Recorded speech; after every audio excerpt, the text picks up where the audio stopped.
आज ही ओला dock app download करें। ओला dock, doctor का अपॉइंटमेंट आसानी से। अस्सलाम वालेकुम, this is doctor Anusha Asma. I am consultant dermatologist and aesthetic physician.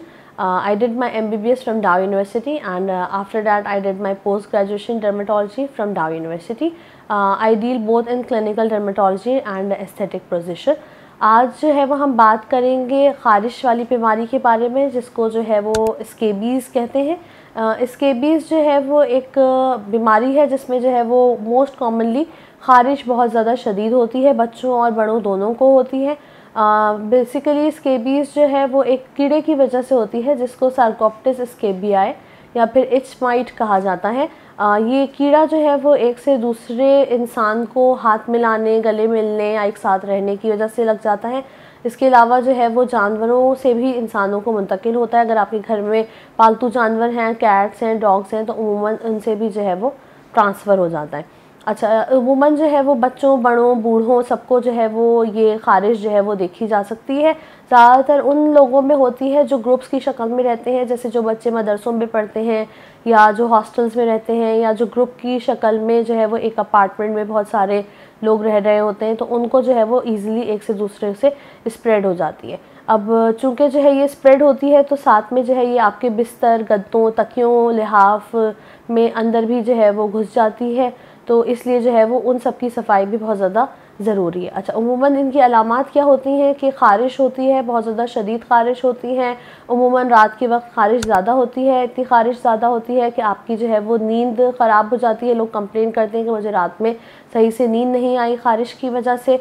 बड़ों में जो है वो गर्दन से लेकर पाँव तक ख़ारिश होती है, और बच्चों में देखा गया है कि उनके चेहरे और सर भी इन्वॉल्व होते हैं। ज़्यादातर जो है वो जो ख़ारिश होती है वो फोल्डेड एरियाज़ में, जैसे अंडर आर्म्स, अंडर लेग्स या फिर नी के पीछे या फिर एल्बो के अंडर जो है वो ख़ारिश होती है। उसके अलावा जो है वो आपके private areas, genital areas, lower abdomen, naval के अराउंड, टो वेब स्पेसेस में, पाम्स एंड सोल्स में भी जो है वो ख़ारिश होती है।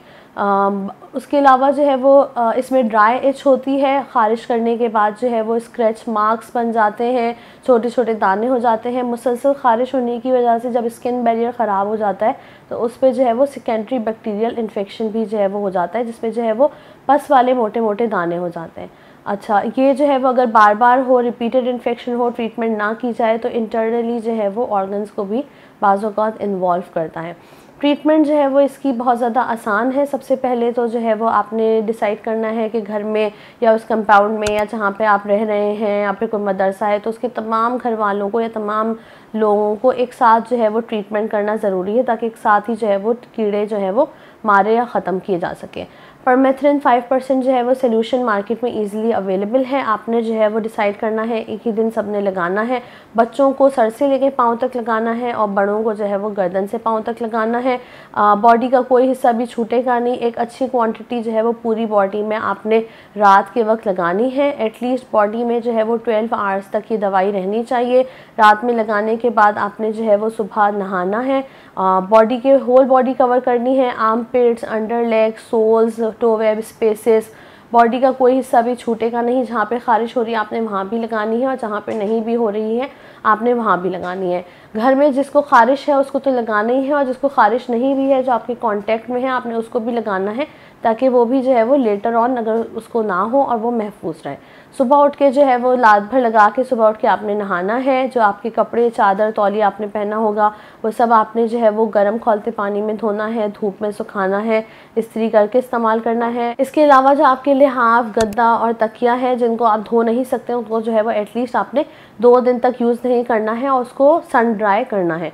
अलॉन्ग विद डैट, चूँकि ख़ारिश बहुत ज़्यादा हो रही है तो आपने जो है वो एंटी एलर्जी का इस्तेमाल करना है, और एक सूदिंग या कूलिंग रिलीविंग लोशन जो है वह आपने पूरी बॉडी में अप्लाई करना है। अच्छा, ज़रूरी है कि इसकी जो है वो 7 डेज़ बाद रिपीट एप्लीकेशन की जाए। पर्पस ये है कि जो अंडे रह गए हैं और उससे बच्चे निकलेंगे 7 दिन बाद, तो उनकी रिपीट एप्लीकेशन की वजह से वो भी आसानी से मर जाएं। अच्छा, उमूमन देखा गया है कि जिन लोगों को बहुत लॉन्ग टर्म इन्फेक्शन रहा है स्केबीज़ का, उसमें जो है वो एक सर्टेन केमिकल एलर्जी डेवलप हो जाती है। तो 2 दफ़ा की रिपीटेड एप्लीकेशन के बाद भी जब कीड़े मर भी जाते हैं तब भी उस सेंसिटाइजेशन की वजह से उनको इचिंग रहती है, ख़ास तौर पे बच्चों को। तो परेशानी होएगा, you are free from the mite, but वो उस एलर्जी की वजह से उसमें इचिंग रहती है। तो continue with the anti allergy medicine, और जो कूलिंग लोशन है उसको जो है वो आप 2 से 3 हफ्ते तक मज़ीद कंटिन्यू रख सकते हैं। अगर आपको इस तरह के कोई भी अलामात या फिर ये बीमारी है तो इसको दिखाने के लिए आप मुझसे कंसल्ट कर सकते हैं। मैं अपनी स्किन की ओपीडी करती हूँ एट डाम MD care clinic which is located in Gulshan Iqbal block 3। Walk in OPD है। इसके अलावा जो है वो आप ओला डॉग के थ्रू भी मेरी ओपीडी का अपॉइंटमेंट ले सकते हैं। Thank you. पाकिस्तान के टॉप डॉक्टर्स के साथ अपॉइंटमेंट बुक करें, वो भी पेशेंट फीडबैक देखते हुए। आज ही ओला डॉग ऐप डाउनलोड करें। ओला डॉग, डॉक्टर का अपॉइंटमेंट आसानी से।